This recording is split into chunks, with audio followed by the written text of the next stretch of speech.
नमस्कार दोस्तों, welcome back. आप देख रहे हैं कॉफी विद विजन। दोस्तों, आपके दिमाग में बड़ी बार क्वेश्चन आया होगा कि जो हमारे सुप्रीम कोर्ट के जजेस हैं, हाई कोर्ट के जजेस हैं, ये इतने करप्ट क्यों हैं और ये हमेशा हिंदुओं के खिलाफ, सनातन के खिलाफ ही जजमेंट्स देते हैं। मोमिन्स हैं, लिब्रांडो हैं, इनके खिलाफ कभी भी जजमेंट नहीं देते। और ये सारे के सारे लोग रात को 12 बजे भी अपने घर बाहर को छोड़कर छुट्टी वाले दिन कोर्ट्स को खोल देते हैं और अपने लोगों को जमानत दे देते हैं। ऐसा चक्कर क्या है? ये कौन सा ऐसा इकोसिस्टम है जिसको मैं आज एक्सपोज करने वाला हूँ? और ये सोशल मीडिया के ऊपर आपको ये सारी इंफॉर्मेशंस अवेलेबल भी होंगी। हमने सिर्फ इन डॉट्स को इकट्ठा किया है और आपके सामने प्रस्तुत करने की मैं कोशिश कर रहा हूँ। लेकिन सवाल बनता है कि भाई, ये सारे काम एक कड़ी में, एक ही लाइन में ये क्यों हो रहे हैं? अब ये आप पिछले 2-3 साल में जो कुछ भारत में हुआ, इसको आप सोच के बताइए। आप सोच के देखिए कि दिल्ली में राइट्स हुए, दंगे हुए जब ट्रंप यहाँ पर आया हुआ था। रोहिंग्या के मुसलमानों को यहाँ पर भारत में बसाया जा रहा है, वो भी आपने देखा। हर्ष मंदेर का केस था, हमारे सामने है। जामिया के अंदर दंगे हुए, जुबेर को बचाया गया। कहाँ पर? ये सारे काम हुए हमारे सुप्रीम कोर्ट के अंदर। और उन्हें सबको जो संरक्षण मिलना देना था, वो सुप्रीम कोर्ट ने मोहर भी लगा दी इसके ऊपर। और ये सारे चीज़ों के ऊपर जो पीआईएल है, जो फाइल की जाती है, वो कौन कर रहा है? जैसे सबरीमाला है, उसके ऊपर पीआईएल जमा करा दी गई। हमारा जो रोड प्रोजेक्ट्स होते हैं आर्मी के लिए, उसके अगेंस्ट भी पीआईएल फाइल करी गई। मैरिटल रेप है, उसके ऊपर भी पीआईएल फाइल की गई थी सुप्रीम कोर्ट के अंदर। अगर कोई हिंदू चले जाए सुप्रीम कोर्ट में कि भाई मेरे लड़की का रेप हो गया, उसको मार दिया 22-23 लोगों ने मिलकर, तो सुप्रीम कोर्ट बोल देता है कि भाई ये छोटे मोटे मुद्दों के लिए आप हमारे पास मत आया कीजिए, आप जाके ट्रायल कोर्ट में जाइए। उसके बाद फिर हाई कोर्ट, उसके बाद सुप्रीम कोर्ट, बाकी 15-20 साल, तब तक तो आपकी डेथ भी हो जाएगी। उनको ये बोलकर भेज दिया जाता है। लेकिन जो इतने बड़े इंपॉर्टेंट को ये छोटे मोटे मुद्दे होते हैं मोमिन्स के, उसको ऐसे झटके में लेते हैं रात को 12 बजे भी, और कोर्ट खोलकर जमानत दे दी जाती है। अभी मुद्दा यहीं पर ख़त्म नहीं होता। आप सीएए ले लीजिए, आप फार्म लॉज ले लीजिए, एनआरसी ले लीजिए, अग्निपथ की स्कीम ले लीजिए। ये सारे काम जो हैं, ये कोई ना कोई ऐसी ऑर्गेनाइजेशन है, एक ऐसा इकोसिस्टम है जो पूरी कोशिश कर रहा है कि जो जो काम भारत की सरकार डेवलपमेंट करने की लेकर आ रही है, इसे रोका जाए। आपको क्या लगता है इन सबको रोकने के लिए, इनकी पीआईएल को फाइल करने के लिए अरबों रुपए लगते हैं? क्यों? क्योंकि जिन्होंने आगे जमानत देनी है या इन चीज़ों को रोकना है, 2-2 साल तक तो ये हेयरिंग नहीं करते, उसके लिए पैसे लेती है हमारी सुप्रीम कोर्ट, हमारी हाई कोर्ट। और पैसे कौन देता है? कोई ना कोई फॉरेन से, कोई ऑर्गेनाइजेशंस हैं जो इसको फंडिंग करती है। मैं वो भी बताऊंगा कौन कौन है। अब इनका एक गोल तो ये है कि यहाँ पर डेवलपमेंट ही ना हो भारत के अंदर, और दूसरा गोल एक और है कि भारत को हमेशा ही तंग रखो। कभी हम यहाँ पे अपने आप को बचाने की कोशिश करते हैं, कभी वहाँ करते हैं। जो गवर्नमेंट है ये सारा टाइम भागती रहती है अपने आप को बचाने के लिए या अपनी जस्टिफिकेशन देने के लिए। हमने ये चीज़ देखी है, पहले 5-6 साल तो ये होता रहा, लेकिन मोदी सरकार बाद में समझ गई कि ये बहुत बड़ा एजेंडा है, इसे रोकना ही पड़ेगा। अदरवाइज हम सारा टाइम फायर फाइटिंग वाला काम करते रहेंगे। तो जब ये समझ गए, उसके बाद हमने अपने डायरेक्शन को चेंज कर दिया। लेकिन अपने डायरेक्शन को जैसे चेंज किया है वो भी बताऊंगा आपको। इससे पहले आप देखिए कि जो पूरा इकोसिस्टम है इनका, ये चलता कैसे है, ये काम कैसे करता है। देखिए, जो लिब्रांडो हैं, लिब्रांडो ने स्टूडेंट्स की ऑर्गेनाइजेशंस बनाई हुई हैं, जैसे आइसा करके है, AISA। कम्युनिस्ट हैं, उनकी एनजीओ चलती हैं। मोमिन हैं, उन्होंने भी एनजीओ यहाँ पर खोली हुई हैं। और कुछ पॉलिटिकल पार्टीज़ हैं इंडिया में जिन्होंने ये जो सारी स्कीम्स होती हैं भारत की, वो सारे इकट्ठे होकर इन स्कीम्स के खिलाफ प्रदर्शन करना शुरू कर देते हैं। जैसे हमने अग्निपथ की स्कीम देखी, इन्होंने पूरे देश में आग लगाने की बात करी। और जो आइसा है, जो ये स्टूडेंट ऑर्गेनाइजेशन है, इसकी जो वाइस प्रेसिडेंट है कवलप्रीत कौर, वो कौन है? वो एक लॉयर भी है। और वो लॉयर है एक एनजीओ के साथ जो ह्यूमन राइट्स की लॉ नेटवर्क को चलाती है। आप समझते हैं तारे कहाँ जुड़ रही हैं? और जो फाउंडर है, ये जो फॉरेन फंडेड जो ये एनजीओज हैं, जिसकी गतिविधियां संदिग्ध भी हैं, वो कौन है? वो सुप्रीम कोर्ट का लॉयर है, कॉलेन गोंसलाविस।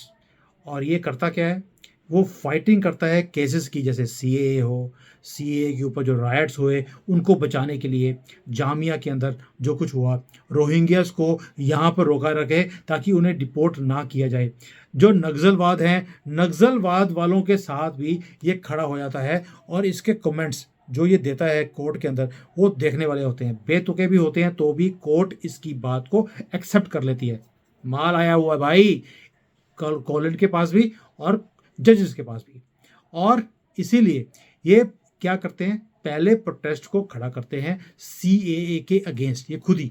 उसके बाद जो हमारे जो कुछ पॉलिटिशियंस हैं, जैसे योगेंद्र यादव है, वो तो दोस्त है कॉलिन का, और वो खड़ा हो जाता है सीएए के अगेंस्ट। फिर वो खड़ा हो जाएगा फार्मर प्रोटेस्ट के अगेंस्ट, और उसके बाद ये वहाँ पर प्रोटेस्टर्स के साथ खड़े भी हो जाते हैं। और उसके बाद वो फोटोज़ को सोशल मीडिया के जो हैंडल्स हैं उनको लेकर ये सुप्रीम कोर्ट में चले जाते हैं केस को फाइट करने के लिए। आपको यही कॉमन लोग, हर जगह पे दंगा जहाँ पे हो रहा हो, आग लगी हो, आपको ये लोग खड़े होते हैं।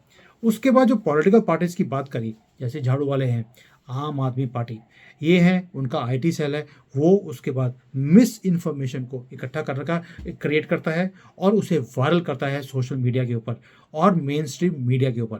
जैसे सीए हो गया, अग्निपथ की स्कीम हो गई, हिंदुओं का राम मंदिर बन रहा है, उसके अगेंस्ट ये बोलना शुरू कर देते हैं। और उसी इंफॉर्मेशन को जो झाड़ू वालों ने इकट्ठी करी, उसको इकट्ठा करके कांग्रेस और राहुल गांधी ये भी उसे स्प्रेड करने शुरू कर देते हैं। आपको भी मालूम है राहुल गांधी को पैसे कहाँ से आते हैं, वो है सोरोस से। सिर्फ सोरोस ही नहीं है, चाइना से भी आते हैं, और एक प्लेयर और है जिसका खुलासा किसी ने भी किया नहीं, वो भी बताऊंगा आपको। अब कॉमन है, जो कॉलिन गोंसाल्विस है, योगेंद्र यादव है, केजरीवाल है, राहुल गांधी है, इन सब के अंदर कॉमन चीज़ क्या है, ये सारे लोग एक ही जगह से पैसे लेते हैं। एक एनजीओ है जिससे पैसे लेते हैं, वो है सीआईए की एक ब्रांच जिसका नाम है फोर्ड फाउंडेशन, और कुछ यूरोपियन और क्रिश्चियन एनजीओज भी हैं इसके अंदर इन्वॉल्व। तो ये 3-4 जगह हैं जहां से ये सारे लोग पैसे लेते हैं। और जो केजरीवाल है कि जो पूरा उसका करियर है पिछले 8-10 साल का, वो सारा बना ही फोर्ड फाउंडेशन के पैसों से है। और आपको याद होगा जब भी केजरीवाल की कई बार स्टेटमेंट्स आती थी कि देखिए हमने कितने बढ़िया स्कूल बना दिए, हमने दिल्ली को क्या कर दिया, हम पंजाब को देखिए खालिस्तान बना देंगे, ये जो सारी स्टेटमेंट्स होती हैं उसकी, इसे कौन पब्लिश करता है? अमेरिका में न्यूयॉर्क टाइम्स, CNN, BBC, ये लोग दिखाते हैं कि देखिए कितना ज़बरदस्त काम कर रहा है केजरीवाल, ज़बरदस्त काम कर रहा है। किसको बताने की कोशिश कर रहे हैं ये? तो ये पूरा इकोसिस्टम, दैट मीन्स कोर्ट्स पैसे लेके काम करती हैं, ये जो सारी पॉलिटिकल पार्टीज हैं ये बिके हुए हैं, फोर्ड फाउंडेशन हो गया, सोरोस हो गया, एनजीओस के हाथों में। और उसके बाद हमारा जो मीडिया है इसको स्पिन करता है अच्छी तरह से, पॉलिटिकल पार्टीज, मीडिया एंड हमारे जजेस। अब ये जो पूरा इकोसिस्टम है ये पूरा एक्टिव रहा, कब कब? हर टाइम पर जब गवर्नमेंट को इन्होंने कटघरे में खड़ा करना था। फार्म लॉज के अंदर जो कुछ हुआ आपको पता है, आम आदमी पार्टी ने पूरी घी डाला उस पूरे मुद्दे में, पूरी लॉजिस्टिक की जो सपोर्ट थी वो प्रोटेस्टर्स को दिलाई गई आम आदमी पार्टी की तरफ से, ताकि ये आग कभी भी ठंडी ना हो। और जो ये लेफ्टिस्ट पार्टीज हैं, लिब्रांडो की पार्टियां हैं, योगेंद्र यादव हैं, ये सब इकट्ठे हो गए और ये तब फार्मर्स के साथ खड़े हुए थे, यूनियंस के साथ खड़े हुए थे, और ये दिल्ली में सारा टाइम यूनियन के लोगों के साथ बैठे रहे और उन्हें ट्रक भर भर के उनको वहाँ बुलाया गया ताकि यहाँ गोली चले और मोदी जी को हम धक्के मार के बाहर निकाल दें। लेकिन जो सबसे ज़्यादा हैरानी की बात क्या थी, जो ये कॉलिन गोंसाल्विस है, ये एक पार्ट था एक कमेटी का। और कमेटी कौन सी थी? कमेटी बनाई गई थी सुप्रीम कोर्ट की तरफ से कि भाई आप जाकर फार्मर्स के साथ बात कीजिए। और उस कमेटी का हेड कौन था? यही कॉलिन गोंसाल्विस। ये है तारे सारी की सारी। और एज यूजुअल राहुल गांधी है, कांग्रेस है, वो क्या कर रहे थे? वो सिर्फ कॉलिन को सपोर्ट कर रहे थे प्रोटेस्ट कर करके, ताकि पूरे भारत में एक ही आवाज़ जाए कि मोदी बेकार है, इसे बाहर निकाल दिया जाए। और इसलिए राहुल गांधी ने, क्योंकि बेवकूफ़ है, अपने सारी मूव्स को पहले ही बता देता है। उसने पार्लियामेंट में खड़े होकर बोल दिया था कि अब 6 महीने के बीच बीच में मोदी जी को डंडे मारे जाएंगे लोगों की तरफ से। इसे पहले कैसे पता था? इसे तो ये नहीं पता होता कि सुबह इसने क्या खाया है, और इसे ये पता था कि 6 महीने के बाद क्या होने वाला है। इसे भविष्यवाणी हुई थी? नहीं, क्योंकि पैसे मिले हुए थे, इसको पहले ही पता था अब ये प्रोटेस्ट होने वाले हैं, मोदी को हम अब तंग करेंगे, इसे कटघरे में खड़ा करेंगे। अब आप देखिए, सिर्फ बातें यहीं खत्म नहीं होती। जो पीआईएल है वो इन्होंने चार धाम का जो रोड का प्रोजेक्ट है उसके ऊपर भी खड़ी करी। और किया किसने था? रवि चोपड़ा ने। इसने पीआईएल को फाइल किया, और उसे फंडिंग कहाँ से आई थी? वही फोर्ड फाउंडेशन से।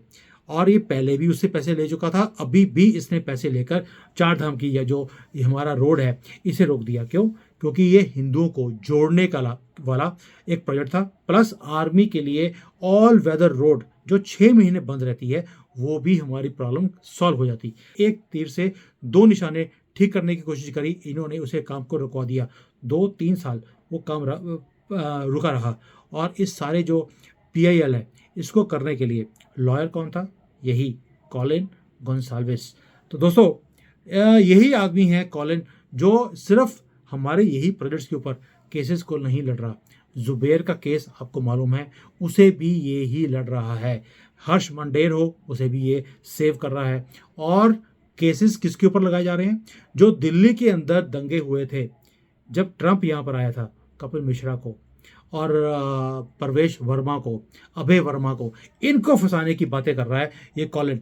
और बचा किसको रहा है? आम आदमी पार्टी के जो लोग थे उन्हें बचाने में लगा हुआ है। और सुप्रीम कोर्ट उन्हें बचा भी देगी। क्यों? उसके लिए भी पैसे उनके जेबों में भर दिए गए हैं। अब ये पूरा का पूरा जो सिस्टम है, सारी जो हमारी डेवलपमेंट के लिए आज की फ्यूचर की जो भी स्कीम्स हैं, बेशक वो अग्निपथ हो, बेशक वो चार धाम की यात्रा हो, बेशक वो हमारा राम मंदिर क्यों ना हो, सबके ऊपर आप कॉमन देखेंगे कॉलिन गोंसाल्विस, एक आदमी जो सुप्रीम कोर्ट के अंदर जाकर ये काम करता है, चीज़ों को रुकवा देता है। और पीछे फोर्ड फाउंडेशन, सोरोस, चाइना जो इनको फंडिंग करते हैं। और ये सारा इकोसिस्टम इकट्ठा होकर एक ही भाषा में बोलता है, गवर्नमेंट के खिलाफ और गवर्नमेंट की स्कीम्स के खिलाफ। अब आप बोलेंगे कि भाई गवर्नमेंट के पास तो सारे टूल किट्स हैं, तो वो एक्शन लेते क्यों नहीं है इन फॉरेन फंडिंग को रोकने के लिए? भाई गवर्नमेंट ने, आपको याद होगा, 30,000 एनजीओ को बैन किया हुआ है भारत के अंदर। लेकिन आपको क्या लगता है ये पूरा सिस्टम इतना आसान है? इतना भी आसान नहीं है, क्योंकि इन लोगों ने पहले अपनी जड़ें बहुत मजबूती से भारत में फैलाई हुई हैं। जो बड़े बड़े इंडस्ट्रियलिस्ट हैं जैसे टाटा है, मूर्ति हैं, नारायण मूर्ति हैं, जो टीसीएस के मालिक रहे हैं, ये बहुत रिस्पेक्टेड लोग हैं। इन लोगों ने क्या किया कि पहले इन एनजीओज का जो हेड होता है, ट्रस्टी होता है, जैसे फोर्ड फाउंडेशन है, टाटा जी को बना दिया, मूर्ति जी को बना दिया। उसके बाद इनकी रिस्पेक्ट इतनी है कि कोई भी इनके खिलाफ बोलता नहीं है या जाने की बात नहीं करता। ये तो इवन ये लोग इतने सिंपल लोग थे, इन्होंने तो इवन केजरीवाल की जो अपनी एनजीओज खोली हुई हैं उसके अंदर डोनेशंस तक ये करते रहे। फोर्ड फाउंडेशन के ये ट्रस्टी थे, और उनके कहने पर केजरीवाल को फंडिंग भी करते रहे अपने भोलेपन में। ये तो इतनी जड़ें मजबूत हैं। इतना आसान है क्या इनकी जड़ों को काटना? इतना आसान नहीं है। अब गवर्नमेंट ने क्या किया? जैसे ही पता लगा गवर्नमेंट को, गवर्नमेंट ने उनसे रिक्वेस्ट की कि भैया आप इनकी कुर्सी से हट जाइए, हम इसे बैन करने वाले हैं। और गवर्नमेंट ने 2016 में फोर्ड फाउंडेशन को बैन भी कर दिया। लेकिन नारायण मूर्ति इतने रिस्पेक्टेड आदमी हैं, उन्होंने इतनी लॉबिंग करी है गवर्नमेंट को भी और हर जगह पे जाकर कि जो ये फोर्ड फाउंडेशन है इसके ऊपर जो बैन लगा हुआ है इसको लिफ्ट किया जाए, इसे ख़त्म किया जाए। आप क्या इमेजिन कर सकते हैं कि आप ये चीज़ें टाटा जी से, नारायण मूर्ति से आप एक्सपेक्ट करते थे? इनको भी मालूम नहीं, जैसे आपको इन चीज़ों का मालूम नहीं था, मुझे भी मालूम नहीं था। मैं तो हैरान रह गया कि ऐसे रिस्पेक्टेड लोग भी, ऐसी फाउंडेशन जो भारत के खिलाफ काम कर रही हैं, हमारी तरक्की को रोकने के लिए काम कर रही हैं, ये उनके साथ खड़े हो गए, क्योंकि इन्हें पता ही नहीं था। अब सोच के देखिए, जो ये पूरा आज डिजिटल इकॉनमी है इस कंट्री के अंदर, वो किसके हाथों में है? जो उसकी देख रेख है पूरे डिजिटल इकोनॉमी की, जैसे हम ऑनलाइन ट्रांजैक्शन करते हैं, वो है टीसीएस जो टाटा की है, और इन्फोसिस जो कि नारायण मूर्ति जी की है। इन दोनों के पास है। हमारा सारा जीएसटी का जो वेबसाइट्स हैं, हमारी जो इनकम टैक्स की रिटर्न्स हैं, ये सारी TCS and Infosys he handle करती है। और इन्हीं दोनों को इन्होंने फोर्ड फाउंडेशन का ट्रस्टी भी बना दिया। ये है इनकी पकड़, ये है लंबी प्लानिंग जो लिब्रांडो ने और ये फॉरेन के जो लोग हैं, इन्होंने हमारे यहाँ पर कोई भी चीज़ ना चले उसके लिए इन्होंने जड़ें ऐसे अपनी मजबूत करी हुई हैं। अब दोबारा आते हैं फॉरेन इकोसिस्टम के ऊपर।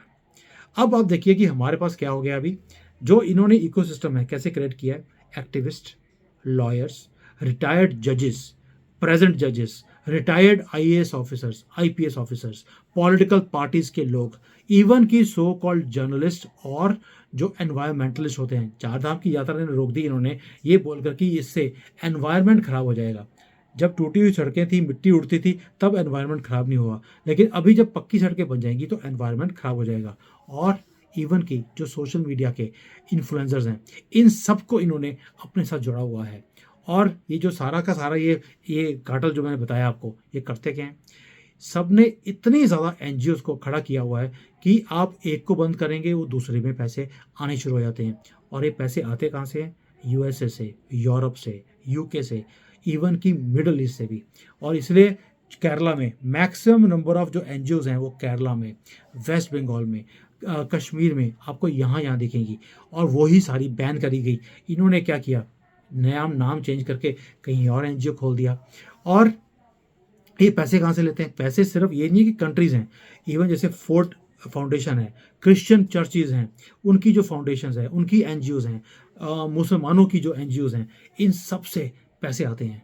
पर्पस एक ही है, भारत को डिस्टेबलाइज करना, गवर्नमेंट को चैन से बैठकर तरक्की ना करने देना और किसी तरीके से इस देश को इस्लामिक कंट्री बनाना, जो ये 1000 पहले नहीं कर पाए। 1000 सालों से ये ट्राई कर रहे हैं लेकिन वो कर नहीं पा रहे because of people like you and me, जो अपने देश से प्यार करते हैं। ये कभी भी चाहेंगे नहीं कि भारत तरक्की करे, भारत एक डेवलप्ड कंट्री बने। जैसे मोदी जी बोलते हैं 2047 तक हमारा देश एक जो इतनी ग्रोथ इतनी ज़्यादा आएगी कि हम एक डेवलप्ड कंट्री बन जाएं। ये बनने नहीं देंगे क्योंकि हमारे ही देश के अंदर लोग बैठे हुए हैं जो कि इनका साथ देते हैं पैसे लेकर, इंक्लूडिंग अवर करप्ट जजेस। अब आप देखिए ये क्या कर रहे हैं, एक और काम कर रहे हैं कि ये हमारे लॉज को इन्होंने जो बनाया हुआ है, मोदी जी पूरी कोशिश कर रहे हैं कि सारे जो लॉज, पुराने लॉज हैं, इसको कैसे तोड़कर या चेंज करके हम अपने कंट्री को अपने हाथ में दोबारा से वापस लें। और इन्होंने क्या किया हुआ है, अपने लॉज अपने फेवर में बनाए हुए हैं, जो मुसलमानों को फेवर करते हैं, हिंदुओं को फेवर नहीं करते। और उसके बाद जजेस भी इन्होंने अपने चॉइस के बैठा दिए कांग्रेस ने, जो सिर्फ इनकी ही भाषा बोलते हैं। और करप्ट, जितना बड़ा करप्ट आदमी होगा उसी को इन्होंने वो कुर्सियों पर बैठाया। कॉलेजियम सिस्टम ऊपर से दे दिया कि ये सारे चोर आपस में मिलकर डिसाइड करेंगे कि अगला चीफ जस्टिस कौन होगा, अगला जो सुप्रीम कोर्ट में जजेस हैं वो कौन होंगे। क्या आप सोच सकते हैं कि क्या डिज़ाइन बनाया हुआ है कि इसको तोड़ने के लिए इतनी कोशिश करी जा रही है लेकिन टूटने का नाम ही ले नहीं रहा। क्यों? इतने बड़े बड़े लोग इसको पहले बनाने में और अब बचाने में ये लगे हुए हैं। ये तो सिर्फ श्री राम का एक आशीर्वाद था हमारे ऊपर कि मोदी जी से राम का मंदिर पूरा करवाना था। इन्होंने पूरी कोशिश करी राम का मंदिर भी ना बने, उसके ऊपर भी ये पीआईएल लेकर खड़े हो गए थे। लेकिन क्योंकि वो डॉक्यूमेंट ही इतने ज़बरदस्त तरीके से बनाया था, ये फुल स्टॉप और कॉमा की गलती भी उसमें से निकाल नहीं पाए, इसीलिए उसके ऊपर रोक सुप्रीम कोर्ट की तरफ से निकला ही नहीं। और उनके मुंह से भी निकल गया कि जो डॉक्यूमेंट है, यानी जो पॉलिसी गवर्नमेंट ने बनाई है, वो इतनी ज़बरदस्त है कि हम उसको तोड़ नहीं सकते। अब राम मंदिर को रोका नहीं जाएगा, ये बनकर रहेगा। अब आखिरी बात, हमारा इकोसिस्टम जो है, इकोनॉमी का सिस्टम, हमारा मिलिट्री का सिस्टम, हमारी जो रिलीजन का सिस्टम है, इस सबको तो इन्होंने रोकने की, तोड़ने की पूरी कोशिश करी। अभी जो एक कॉलिन गॉन्साल्विस है, ये क्या कर रहा है कि जो हमारा इंडियन फैमिली सिस्टम है इसे भी कैसे तोड़ा जाए। जैसे अमेरिका में, यूरोप में पूरा फैमिली सिस्टम्स टूट चुके हैं, अब ये मैरिटल रेप वाला केस भी यहाँ पर लेकर आ गए हैं ताकि हमारा जो इकोसिस्टम है इंडियन फैमिली का, ये डैमेज हो जाए। और जो हमारा ये सर्कुलर इकोनॉमी है, हमारी कंट्री की, इसे कैसे तोड़ा जाए और यहाँ पर ताकि हम अपने आप को जो सेल्फ सस्टेनिंग हमारी सनातन की जो इकोनॉमी है इसे कैसे बर्बाद किया जाए। अब ये उसके काम के पीछे लग गए हैं बाकी सारे काम करने के बाद। इसलिए मैंने ये वीडियो बनाया है आपके लिए। प्लीज़ इसको शेयर जरूर करना। मैं कभी भी आपको सब्सक्राइब करने के लिए, शेयर करने के लिए मैं कभी भी बोलता नहीं हूँ, क्योंकि ना तो मैं यूट्यूबर हूँ, ना ही मुझे ये भीख मांगने वाला काम अच्छा लगता है कि भैया मेरा शेयर कर दो, मेरा लाइक कर दो, मेरा सब्सक्राइब कर दो। मैं उस मेंटालिटी का आदमी ही नहीं हूँ। बट भारत के लिए मैं रिक्वेस्ट कर रहा हूँ कि ये वीडियो लोगों तक पहुँचाएं, उन्हें अवेयर करें, ताकि ये हमारी जो एक लड़ाई है ये पूरे इकोसिस्टम के साथ, जिसमें कांग्रेस सरबराह है, ये केजरीवाल आम आदमी पार्टी वाला, ये उसका किंग पिन है, हमारे करप्ट चीफ जस्टिस हमारे सुप्रीम कोर्ट के, हाई कोर्ट के। आपको लगता है कि इतना आसान है इनके लोगों के अगेंस्ट बोलना? मैं बोलने की हिम्मत करता हूँ। कोई और अगर हिम्मत करता हो तो मुझे कमेंट्स में डाल देना, मैं उनके साथ भी हाथ मिलाकर मैं काम करने के लिए तैयार हूँ। लेकिन चीज़ एक ही है कि जो ये काम करेंगे वो होगा भारत को जगाने का, अवेयर करने का और अपने देश को बचाने का। दोस्तों, अगर कोई और आदमी बेशक कोई यूट्यूब के ऊपर है, मीडिया के अंदर है, कोई इन्फ्लुएंसर्स हैं जो आपको जानते हैं, उनके नंबर्स आप मेरे साथ शेयर कर सकते हैं। मैं उनके साथ मिलकर भी इस मुहिम को और आगे लेके जाना चाहता हूँ, लोगों को जगाने के लिए। दे कैन इवन, अगर किसी को कॉपी भी करना है मेरी इस वीडियो को, मैं ओपन बोलता हूँ आपको, मुझे पूछने की ज़रूरत नहीं है। आपको कंटेंट चाहिए जो पूरा ये वाला है, मैं ये भी शेयर करने को तैयार हूँ आपके साथ। आप यूज़ कीजिए अपने अपने चैनल्स के ऊपर, लोगों को जगाइए। मेरा तो रीच बहुत छोटा है, जिसकी रीच बड़ी है वो भी मेरे से इसके ऊपर हेल्प ले सकते हैं और जगाने का काम कर सकते हैं। अब हम, ये देश हमारा है, ये पॉलिटिशियंस का देश नहीं है। ये ना मोदी जी का है, ना योगी जी का है, ना ये ओवैसी का है, ना राहुल का है। ये देश है हमारा और इसे बचाने का जिम्मा भी हमारे हाथ में है। अभी नहीं बचाएंगे तो मुझे नहीं लगता कि कभी भी दोबारा से हमें मौका मिलेगा। तो दोस्तों, जय हिंद, वंदे मातरम और जय Shri Ram. Hi there. If you liked the video, please don't forget to smash the like button, subscribe to our channel, and activate the bell icon so that you receive all notifications whenever we upload a new video. Thanks for watching.